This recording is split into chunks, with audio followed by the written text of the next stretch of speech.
आता आपण थर्ड पार्टमध्ये काय पडणार आहे, same important is related to tap. Same important ही रिलेटेड टू टॅप म्हणजे काय, ट्रेड संबंधी टॅप संबंधी काही महत्वाच्या सूचना. आता टॅप संबंधी महत्वाच्या काही सूचना म्हणजे कोणत्या, टॅपचा उपयोग कसा करायचा. आता सर्वसाधारण टॅप एका सेटमध्ये काय असतात, 3 टॅप असतात बरोबर आहे. सर्वसाधारण टॅप एका सेटमध्ये 3 असतात. कोणते, फर्स्ट, सेकंड, थर्ड.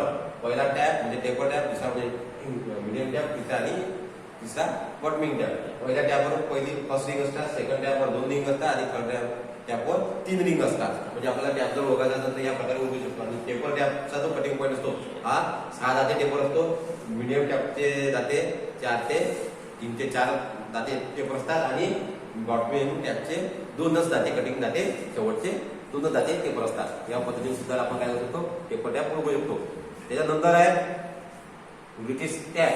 बीए म्हणजे ब्रिटिश असोसिएशन टॅप. या सेटमध्ये फक्त 2च टॅप असतात. याच्यामध्ये किती टॅप असतात, फक्त 2. कशामध्ये, ब्रिटिश असोसिएशन टॅप मध्ये 2च टॅप असतात. नंतर टॅप होल बरोबर झाले किंवा नाही हे तपासण्यासाठी काय कशाचा उपयोग करतात, लग थ्रेड गेजचा उपयोग करतात. टॅप होल मधले जे टॅप होल जे बरोबर व्यवस्थित झाले की नाही ते झाले ते चेक करण्यासाठी कशाचा उपयोग करतात, लग थ्रेड गेजचा उपयोग करतात. नंतर आहे सर्वसाधारण टॅप सेटमध्ये पहिल्या टॅपवर एक किंवा त्याच्या टॅपच्या शांकवर 1 रिंग असते, दुसऱ्या टॅपवर 2 रिंग असतात, तिसऱ्या टॅपवर 3 रिंग असतात. म्हणजे पहिली रिंग, दुसरी रिंग आणि तिसरी रिंग या प्रकारे सुद्धा त्याच्यावर 3 रिंग असतात. त्याच्यासाठी टॅप आपण ओळखू शकतो, पहिला कोणता, दुसरा कोणता आणि तिसरा कोणता. त्यानंतर आहे टॅपने तयार केलेल्या होलला टॅप होल असे म्हणतात. म्हणजे जे टॅपच्या साईडने आता जे होल तयार केलेले आहे, म्हणजे टॅप बिल मारल्यानंतर जे टॅपिंग करतो आपण, जे होल तयार होईल त्याला टॅप होल असे म्हणतात. त्यानंतर आहे ब्लाइंड होल साठी बॉटमिंग टॅपचा वापर करावा. ब्लाइंड होल हे जे ब्लाइंड होल आहे, म्हणजे ब्लाइंड होल म्हणजे काय, दुसऱ्या टोकाकडून दिसते का नाही, फक्त एका दिशेने दिसते.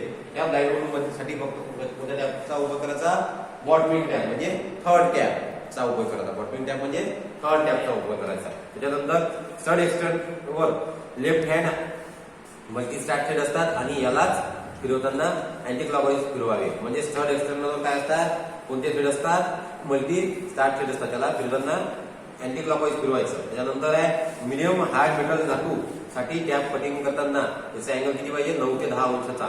कशासाठी, मीडियम हार्ड धातूसाठी किती, 9 ते 10 अंशाचा त्याचा काय त्याचा अँगल पाहिजे. मीडियम हार्ड मेटल,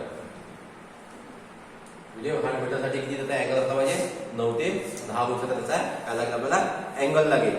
तसेच कशा आणि हार्ड स्टील साठी 5 अंश. कशासाठी, हार्ड स्टील साठी किती, हार्ड स्टील साठी किती रे, 5 अंश. हार्ड स्टील साठी 5 अंश.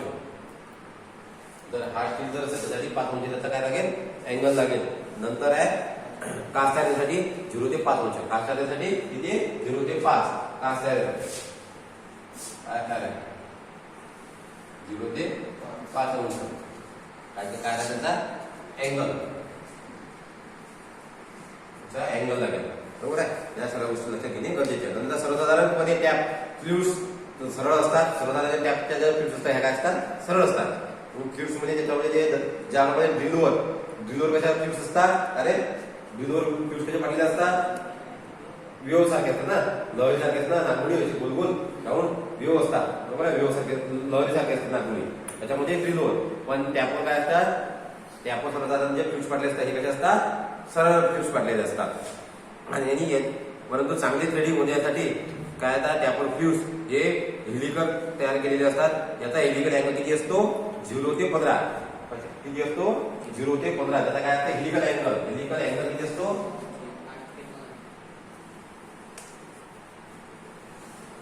8 ते 15 अंश बरोबर आहे. हेलिकल अँगल त्याचा किती असतो, 8 ते 15 अंशाचा असतो. नंतर आहे 22 मिलीमीटर पर्यंतच्या साईज टॅप वर 3 फ्यूज असतात. 22 mm चा जो साईजचा जो टॅप असतो त्याच्यावर काय असतात, फ्यूज हे सरळ असतात.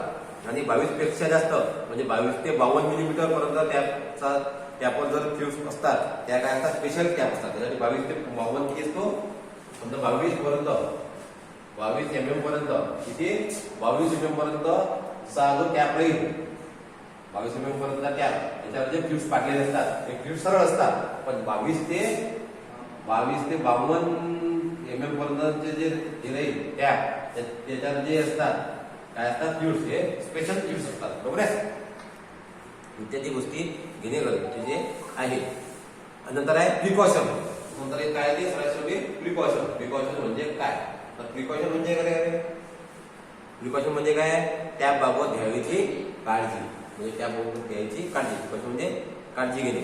टॅपिंग करताना सुरुवात करण्यापूर्वी टॅप आणि जॉब स्वच्छ करून घ्या. म्हणजे कोणताही टॅपिंग करताना काय करायचं? सुरुवातीला टॅप आणि जॉब आपला काय करायचा? स्वच्छ करून घेणे गरजेचे आहे. त्यानंतर टॅपिंगसाठी योग्य साईजचे ड्रिल होल तयार करावे. नंतर काय करायचं? टॅपिंग साठी योग्य साईजचे काय करायचं? Drill hole. आता टॅप जर करायचा कुठल्याही प्रकारचा टॅप कुठल्या ड्रिल होलला वापरता येईल का? नाही. त्यासाठी त्या साईजचा ड्रिल मारणे गरजेचे आहे.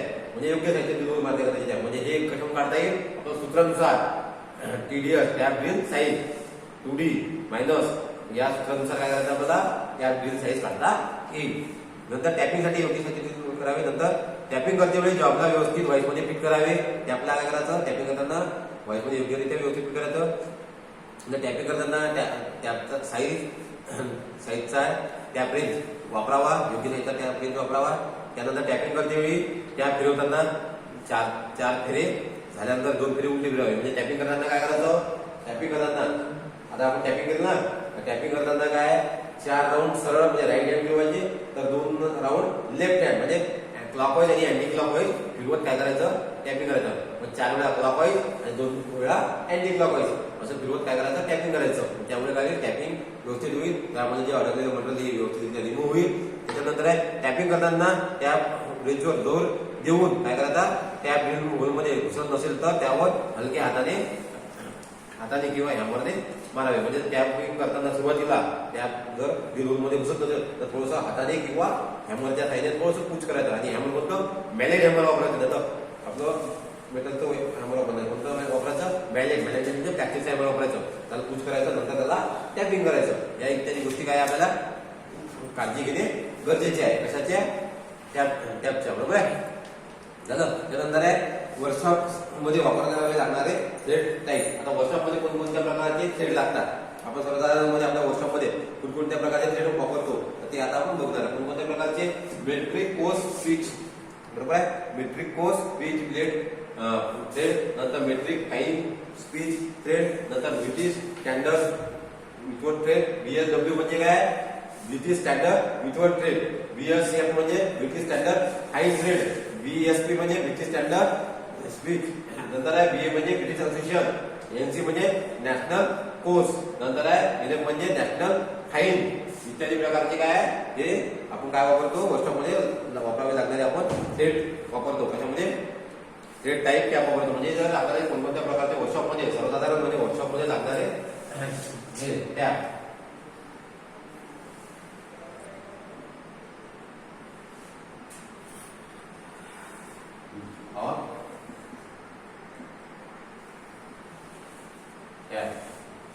यूज करणार आहे टॅप वर्कशॉप. म्हणजे वर्कशॉपमध्ये लागणारे काय थ्रेड.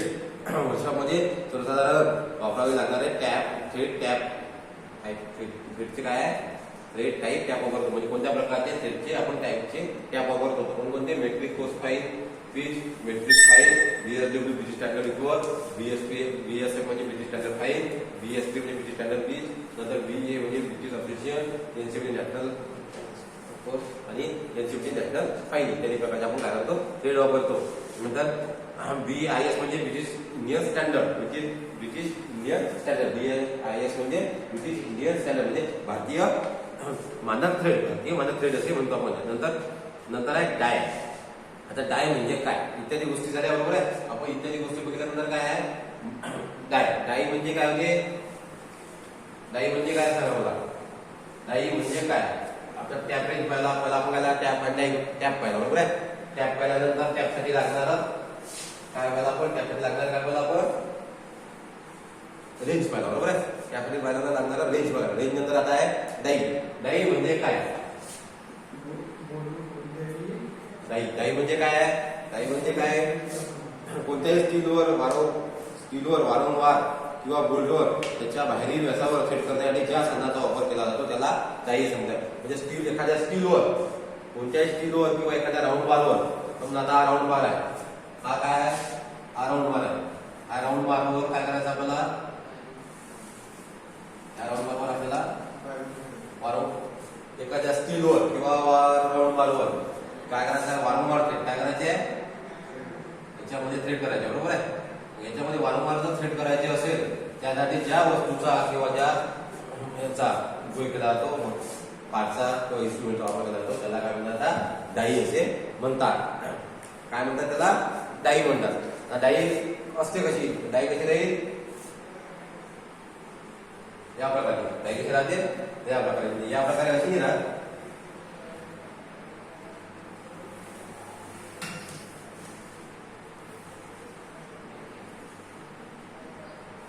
याप्रमाणे त्याच्यामध्ये काय राहते, डाईमध्ये आपल्याला आता दिसेल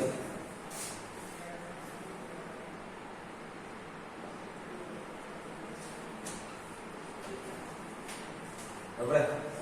याप्रमाणे आपल्याला काय दिसेल, त्याच्यामध्ये काय करायचं, आतमध्ये थ्रेड पाडलेलं आहे. बरोबर आहे.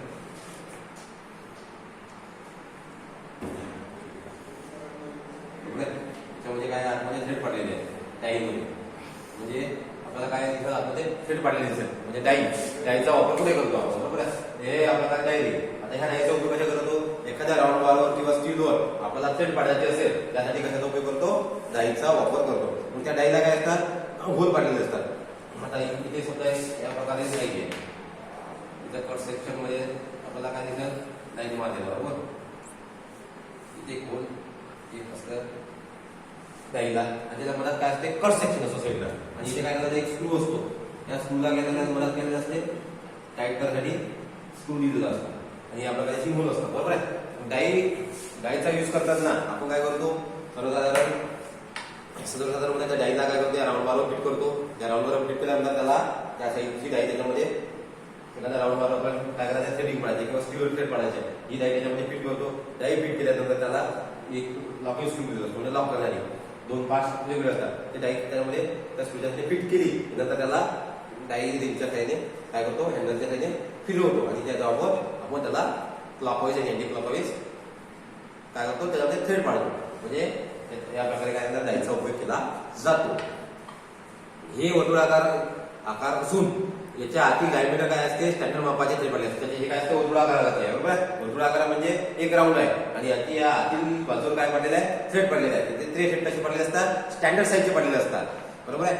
त्यानंतर ही डाई स्टॉक मध्ये बसून सोबतच्या आकृतीमध्ये दाखवल्याप्रमाणे स्टील रॉडवर किंवा बोल्टच्या एक्सटर्नल थ्रेड तयार केले जाते. म्हणजे एखाद्या राऊंड बारवर थ्रेड पडल्याचे किंवा बोल्टच्या बाहेरील बाजू, बोल्ट बरोबर आपला जो नट बोल्ट असतो, बोल्टच्या काय असते, बाहेरील बाजूला काय केलेले असते, थ्रेड पाडलेले असतात. एखाद्या बोल्टवर त्याच्या बाहेरील बाजूने आपण त्याला थ्रेड पाडू शकतो. नंतर आहे materials of die. Material of die म्हणजे काय, मटेरियल ऑफ डाई म्हणजे काय, मटेरियल्स ऑफ डाई म्हणजे त्याच्यासाठी कोणकोणत्या प्रकारचं मटेरियल यूज केले जाते. तर कोणकोणत्या, हाय कार्बन स्टील, टूल स्टील आणि अलॉय स्टील. कोणतं, हाय कार्बन स्टील, टूल स्टील आणि अलॉय स्टील. हाय कार्बन स्टील, नंतर आहे टूल स्टील आणि अलॉय स्टील. या प्रकारचं काय केलं जाते, डाईसाठी मटेरियल यूज केल्या जाते. आणि त्यानंतर त्याला काय केलं जाते, त्या डाईला टेम्परिंग आणि हार्डनिंग सुद्धा केलं जाते. म्हणजे हार्डनिंग आणि टेम्परिंग, डाईला काय केलं जाते, नंतर हार्डनिंग अँड टेम्परिंग, हार्डनिंग आणि टेम्परिंग सुद्धा केले जाते. कशाला, डाईला. त्याच्यानंतर हे त्याला देते कशामध्ये, डाईचं मटेरियल. म्हणजे मटेरियल कोणत्या प्रकारचे असते, high carbon steel, tool steel, alloy steel. त्याच्यानंतर या धातूपासून काय बनलेली असते, डाई बनलेली असते. त्याच्यानंतर त्या डाईला हार्डनिंग आणि टेम्परिंग सुद्धा केले जाते. त्याच्यानंतर आहे टाईप्स ऑफ डाई. त्याच्यानंतर आहे ते टाईप्स ऑफ डाई. काय त्याच्यानंतर types of die. Types of die म्हणजे काय, तर याच्यामध्ये डाईचे प्रकार आहेत, solid die, split die, 2 piece die, die nut, die plate आणि एक क्रॉन डाई. या प्रकारचे काय आहे, डाईचा उपयोग केला जातो. म्हणजे ॲक्रॉन डाई इत्यादी प्रकारच्या काय केला, डाईचा उपयोग केला जातो. नंतर आहे सॉलिड डाई. सॉलिड म्हणजे काय रे, सॉलिड म्हणजे फिक्स टाईप. बरोबर आहे. या डायवरच्या आतील डायवर डायवरच्या किंवा मीटरवर व्ही आकाराचे काय असतात थ्रेड पडले असतात. सॉलिड डायवर काय केलेले असते याच्या आतील बाजूनं म्हणजे सॉलिड डाय म्हणजे फिक्स डाय त्याच्या आतील बाजूनं काय केले असते व्ही आकाराचे गाळे. कसे व्ही आकाराचे म्हणजे इंग्रजीचा जसा व्ही आहे इंग्लिश मधला त्याच्याप्रमाणे त्याच्यावर व्ही आकाराचे काय केले असते गाळे पाडलेले असतात म्हणजे थ्रेड पाडलेले असतात म्हणजे स्लॉट पाडलेले असतात कशामध्ये सॉलिड डायमध्ये. परंतु एका भागात असतात म्हणजे म्हणून त्याला काय आहे एक भाग आहे म्हणून या डायला सॉलिड डाय असे म्हणतात. या डायचा उपयोग एखाद्या स्टीलवर किंवा वरील खराब झालेले थ्रेड चांगले करण्यासाठी म्हणजे काय एखाद्या स्टीलवर किंवा जे थ्रेड बेकार झालेले असेल खराब झालेले असेल ते थ्रेड व्यवस्थितरित्या त्या मापात तयार करण्यासाठी सॉलिड डायचा उपयोग केला जातो. त्याच्यानंतर आहे स्लिट डाय. स्लिट डाय म्हणजे काय स्प्लिट डायचा उपयोग कसा केला जातो. ही डाय सॉलिड डाय सारखीच आहे परंतु या डायवर एक ठिकाणी स्लॉट किंवा खाता असतो म्हणून या डायला स्प्लिट डाय असे म्हणतात. या डायवर सुद्धा आतील व्यासावर व्ही आकाराचे गाळे पाडलेले असतात किंवा थ्रेड पाडलेले असतात. या डायच्या बॉडीवर 3 सेट स्क्रू बसवण्याची सोय असते त्यामुळे स्क्रू लूज किंवा टाईट करू शकतो किंवा डायचा व्यास कमी जास्त करू शकतो किंवा जास्त घेता येतो. ही टुरेस किंवा कॅप्स्टन नेटवर्क सुद्धा बसवून थ्रेडिंग करता येते. म्हणजे या डायचा उपयोग कुठे करू शकतो आपण स्प्लिट डायचा उपयोग रेल्वेवर सुद्धा फिट करू शकतो. नंतर आहे टू पीस डाई. नंतर आहे टू पीस डाई म्हणजे काय याच्यामध्ये दोन पीस असतात ते त्या डाईमध्ये फिट करतात आणि आपण त्याला थ्रेड पाडू शकतो. टू पीस डाई ही डाय 2 भागात असतात म्हणून याला टू पीस डाय असे म्हणतात. या डायला ड्राय बिट्स असेही म्हणतात. नंतर या डायवर सुद्धा आतील व्यासावर व्ही आकाराचे स्टँडर्ड थ्रेड पाडलेले असतात. ही डाय डॅशटॉक मध्ये कशामध्ये फिट करतात डाय कशामध्ये फिट करतात डॅशटॉक मध्ये फिट करतात आणि स्क्रूच्या 2 स्क्रूच्या साईजला सेट करतात आणि मोठ्या साईजचे थ्रेडिंग साठी या डायचा वापर केला जातो. मोठ्या साईजचे जर थ्रेड पाडायचे असेल आपल्याला मोठ्या साईजचे जर थ्रेड पाडायचे असेल कोणत्या डायचा वापर केला जातो टू पीस डायचा म्हणजे 2 पीस असतात त्या डाय स्टॉक मध्ये ते फिट करतात आणि त्याला स्क्रूच्या साईज मागे पुढे आपण सेट करू शकतो म्हणून त्याला टू पीस डाय असे म्हणतात. नंतर डायनॉट. नंतर डायनॉट म्हणजे काय अशाच प्रकारे एक डायनॉट असतो टाईप त्याला डायनॉट म्हणतात. या डायचा आकार कसा असतो चौकोनी किंवा षष्टकोनी आकाराचा असतो म्हणून या डायला डायनॉट असे म्हणतात. डायनॉट म्हणजे काय नट म्हणजे नट आकाराचा असतो हॅक्सागोनल आकाराचा असतो बरोबर आहे किंवा स्क्वेअर असतो म्हणून त्याला हॅक्सागोनल डायनॉट असे म्हणतात. या डायला फिरवण्यासाठी किंवा बॉक्स पॅनलचा वापर केला जातो. या डायला फिरवण्यासाठी कशाचा वापर केला जातो बॉक्स पॅनलचा वापर केला जातो. या डायचा उपयोग खराब झालेले थ्रेड चांगले करण्यासाठी होतो. कोणत्या डायचा उपयोग हेक्सागोनल किंवा डायनॉटचा उपयोग कशासाठी करतात खराब झालेले थ्रेड चांगले करण्यासाठी डायनॉटचा उपयोग करतात. नंतर आहे डाय प्लेट. नंतर काय की डाय प्लेट म्हणजे काय ही एक प्रकारची कार्बन स्टील प्लेट आहे. काय एक प्रकारची कार्बन स्टील प्लेट हिला धरण्यासाठी काय करत आहे एक हँडल असते. डाय प्लेट पकडण्यासाठी काय असते हँडल असते. या डायचा उपयोग 3 मिलीमीटर पेक्षा कमी व्यासाचे या डायला काय 3 मिलीमीटर पेक्षा कमी व्यासाचे रॉड किंवा पाईप फिट करण्यासाठी याचा उपयोग केला जातो. उदाहरणार्थ रेडिओ किंवा विजेच्या उपकरणासाठी या प्लेटवर वेगवेगळ्या मापाचे थ्रेड पडले असतात. म्हणजे विजेची किंवा टीव्हीचे जे उपकरण असतील त्यासाठी थ्रेड पाडण्यासाठी या प्लेटवर वेगवेगळ्या साईजचे होल पाडलेले असतात. नंतर आहे ॲक्रॉन डाय. नंतर आहे ॲक्रॉन डाय म्हणजे काय ॲक्रॉन डाय म्हणजे ही डाय विशेष प्रकारची होल्डरमध्ये पकडून मशीनवर किंवा हाताच्या साहाय्याने थ्रेडिंग करण्यासाठी याचा उपयोग केला जातो. आणि याच्या आतील व्यास नटाच्या व्यासापेक्षा कमी असतो. याचा जो आतील व्यास असतो हा नटाच्या व्यासापेक्षा काय असतो कमी असतो. नंतर आहे डाय स्टॉक. नंतर आहे डाय स्टॉक म्हणजे काय सर्वात मोठा पॉईंट म्हणजे काय डाय स्टॉक म्हणजे काय थ्रेडिंग करताना डायला ज्या शब्दाने पकडून थ्रेड पाडले जातात त्याला डाय स्टॉक असे म्हणतात. डाय स्टॉक म्हणजे काय डाय स्टॉक म्हणजे डायला पकडून एखाद्या जॉबवर थ्रेडिंग करण्यासाठी ज्या वस्तूचा उपयोग केला जातो त्याला डाय स्टॉक असे म्हणतात. सर मग लेथ मशीनवर आणि कामाच्या आवश्यकतेनुसार याचा काय करतात वापर केला जातो. खालील प्रकारचे डाय स्टॉक आपण यूज करू शकतो बरोबर आहे. आता बोलू लेथ मशीनवर आपण अंदरून फिट करू शकतो. हो लेथ मशीनला नाही करू शकत आतमध्ये. लेथ मशीन म्हणजे जो जॉब फिट करतो त्या जॉबला ते स्टॉक मध्ये काय करायचं एक स्लीव लावायची. स्लीव लावल्यानंतर स्लीव किंवा सॉकेट लावायचं त्याच्यामध्ये त्या साईजचा ड्रिल फिट करायचा. ड्रिल फिट केला की तो ते स्टॉक समोर घ्यायचा त्याला हँडलने फिट करायचं. ड्रिल फिक्स राहील आपल्या जागेवर आणि आपलं चेक फिरत राहील आपलं काय होतं मटेरियल आपोआप कट होत जाईल. Drill म्हणजे machine सारखं. त्याच्यामध्ये ड्रिल होईल आणि किती लांबीपर्यंत आपल्याला ड्रिल करायचं ते त्याच्यामध्ये सेट करायचं. सेट केल्यानंतर तेवढ्या लांबीपर्यंत तेवढ्या खोलीपर्यंत त्या लेथ मशीनमध्ये जो जॉब फिट राहील आपला त्या जॉबमध्ये तेवढं लांबीपर्यंत ड्रिल होईल. ड्रिल झाल्यानंतर ड्रिल काढून घ्यायचं. नंतर त्याच्यामध्ये त्या सॉकेट लावून टॅप लावायचा. नंतर तो टॅपमध्ये द्यायचा. त्याच्यामध्ये या प्रकारे टॅपिंग होईल. म्हणजे त्याच्यामध्ये सुद्धा आपण आतमध्ये जॉबमध्ये टॅप काय करू शकतो, प्लेट पडू शकतो लेथ मशीनवर. नंतर आहे सॉलिड डायस्टॉक आणि ऍडजस्टेबल डायस्टॉक. सॉलिड आणि ऍडजस्टेबल. नंतर डायस्टॉकचे सुद्धा दोन प्रकार आहेत, सॉलिड आणि ऍडजस्टेबल. म्हणजे डायस्टॉकचे किती प्रकार आहे, दोन प्रकार, सॉलिड आणि ऍडजस्टेबल.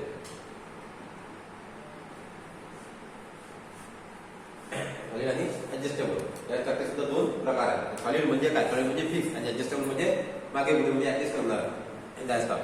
सॉलिड डायस्टॉक म्हणजे काय, या डायस्टॉकची बॉडी काय असते, अखंड आहे म्हणून याला काय म्हणते, सॉलिड डायस्टॉक असे म्हणतात, अखंड आहे म्हणून. यामध्ये डायरेक्ट फिट बसण्यासाठी काय केलं असतो, एक स्क्रू आहे. या स्क्रूच्या साहाय्याने या डायस्टॉक मध्ये डाय फिक्स करता येते. म्हणजे काय, डायस्टॉक मध्ये काय, डायस्टॉक मध्ये एक स्क्रू असते की त्याच्यामध्ये डाई टाकल्यानंतर काय करतो आपण स्क्रूच्या साहाय्याने फिट करता येते. याची जी बॉडी असते ती काय असते, अखंड असते म्हणजे याला सॉलिड डायस्टॉक असे म्हणतात. आणि ऍडजस्टेबल म्हणजे काय, याची डॉटी ही फिक्स नसते. ऍडजस्टेबल म्हणजे काय, ऍडजस्टेबल डायस्टॉक मध्ये या प्रकारामध्ये एक बॉडी असते परंतु याला दोन हँडल असतात. याच्यामध्ये काय असतात, एक बॉडी असते परंतु काय असते, याला दोन हँडल असतात. आणि ती दोन्ही हँडल लूज किंवा टाईट करता येतात. ती दोन्ही हँडल काय करता येतात, आपल्याला लूज किंवा टाईट करता येतात. याला सूक्ष्म यामध्ये सुद्धा स्क्रू असतो.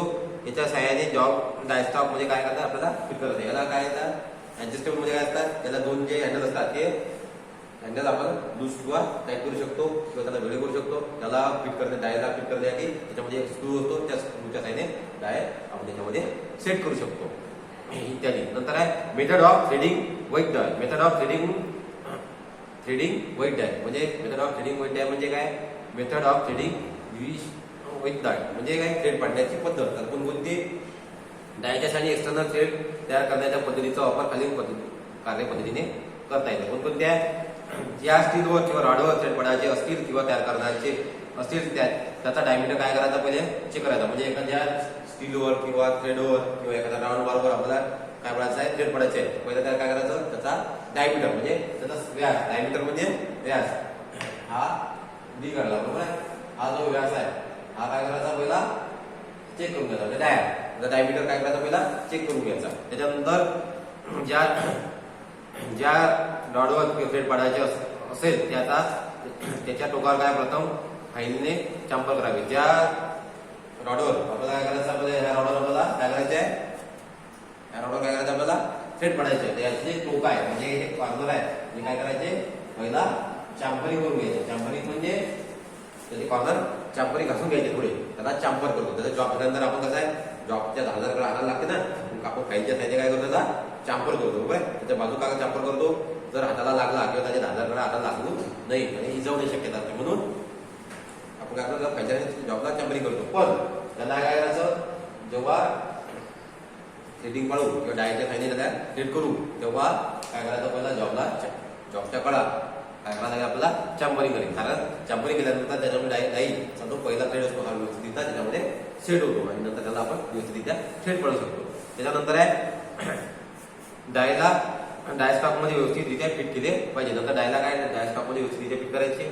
त्यानंतर डायच्या साहाय्याने थ्रेड करत असताना अर्धा फेरा पुढे आणि अर्धा फेरा मागे, म्हणजे डायच्या साहाय्याने काय करायचं, थ्रेडिंग करत असताना एक फेरा पुढे किंवा अर्धा फेरा पुढे किंवा अर्धा फेरा मागे, म्हणजे राईट हँड आणि लेफ्ट हँड क्लॉकवाईज आणि अँटी क्लॉकवाईज काय अर्ध्या फेऱ्यामध्ये मागे पुढे करत राहायचे. त्याच्यानंतर डायवर जास्त जोर देऊ नये.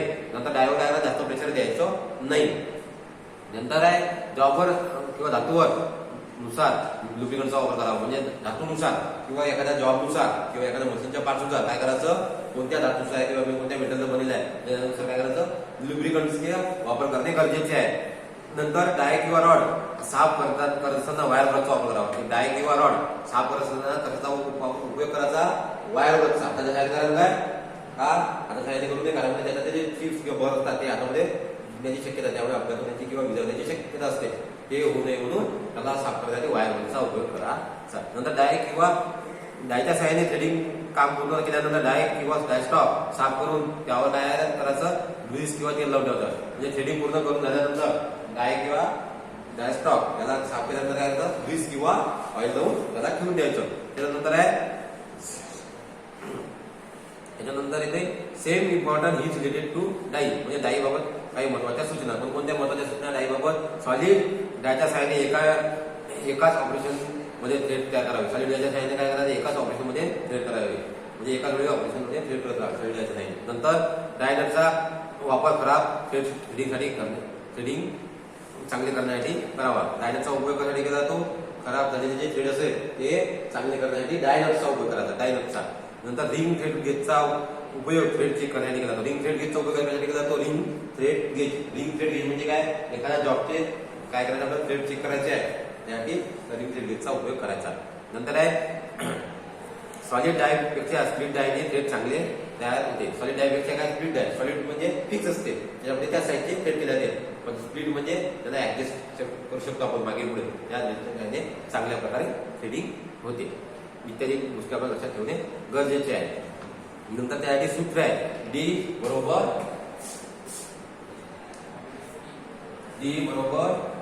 डी स्मॉल डी मायनस बी मायनस किती आहे? पी अपॉन टी, बरोबर आहे ना?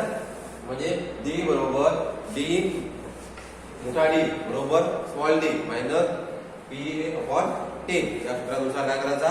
वापर करायचा. म्हणजे डी म्हणजे ब्लॉकचा व्यास. डी म्हणजे काय? ब्लॉकचा व्यास. नंतर डायमीटर आपण. नंतर बी म्हणजे काय होते रे? स्मॉल डी म्हणजे बोल्टचा व्यास. स्मॉल डी म्हणजे बोल्टचा व्यास. स्मॉल डी म्हणजे बोल्टचा डाया. आणि पी बरोबर म्हणजे थ्रेड्स पर इंच, म्हणजे थ्रेड पर इंच, बरोबर आहे? थ्रेड पर इंच म्हणजे हे झालं त्याचा फॉर्म्युला. म्हणजे या फॉर्म्युलानुसार काय लिहितो आपण? ब्लॉकचा डाया, बोल्टचा डाया, ई म्हणजे थ्रेड पर इंच. हे सूत्रानुसार काय लिहितो आपण? सूत्रानुसार आपण एक्सटर्नल थ्रेड चेक करण्यासाठी याचा सूत्र वापरू शकतो. आणि M10 इंटू 1.5 चे थ्रेड तयार करण्यासाठी ब्लॉकचा व्यास काढा. जर तुम्हाला म्हटलं M10 काय म्हटलं? M10 मायनस 1.5 म्हणजे इथे 10 चा आपल्याला काय करायचं आहे आता? किंवा M10 इंटू 1.5. M10 इंटू काय करायचं? 1.5. याचा जर आपल्याला जे काढायचा व्यास काढा म्हणतात, कसं काढा? या सूत्रानुसार काढायचं. मग हे सूत्र टाकायचं डी बरोबर small D minus P upon 10. या सूत्रानुसार M10 चा आपण तो व्यास काढू शकू. म्हणजे आता M10 साठी म्हणजे 10 M10 जर आपल्याला जर करायचा M10 म्हणजे 10 mm चे काय करायचे आहे? थ्रेड भरायचे आहे. तर त्यासाठी कोणता ड्रिल वापरावा लागेल? 9.85चा. 9.85चा जेव्हा आपण ड्रिल मारू तेव्हा त्याच्यावर M10 काय होईल? थ्रेड तयार होईल. नंतर आहे प्रिकॉशन. नंतर डायबाबत घ्यायची काळजी. प्रिकॉशन, डायबाबत घ्यायची काळजी. प्रिकॉशन म्हणजे डायच्या सहाय्याने थ्रेड तयार करण्यास सुरुवात करण्यापूर्वी डाय किंवा जॉब काय आहे साफ करावे. नंतर ज्या रॉडवर थ्रेड करायचे असेल त्याची साईज चेक करावी. त्याच्यानंतर आहे ज्या रॉडवर थ्रेड करणार असाल त्याच्या आतील भाग टोकावर काय करायचा? चॅम्पर करावा. म्हणजे आतील भागाचा जो टोक आहे त्याला काय करायचा? चॅम्पर करावा. नंतर जॉबला किंवा रॉडला व्यवस्थित वाईसमध्ये फिक्स करावे. त्याच्यानंतर थ्रेड करताना धातूवर लुब्रिकंटचा वापर करावा. नंतर थ्रेडिंग पूर्ण झाल्यानंतर जॉब किंवा डाय आणि डाय स्टॉकला ऑइल किंवा ग्रीस लावून ते व्यवस्थित तिथे ठेवून यावा किंवा हँडलला सुद्धा लावून ठेवावे. इत्यादी गोष्टी आपण त्यामध्ये शिकलो. डाय आणि डाय त्यामध्ये शिकलो, बरोबर आहे? आता आपण नेक्स्ट चॅप्टर मध्ये काय शिकणार आहे? तुमच्या ग्राइंडर्स. म्हणजे ग्राइंडर्स म्हणजे काय हे आता नेक्स्ट चॅप्टर मध्ये आपण शिकणार आहे. ठीक आहे? आणि त्याच्यामध्ये नंतर लाईक सबस्क्राईब करणे गरजेचे आहे.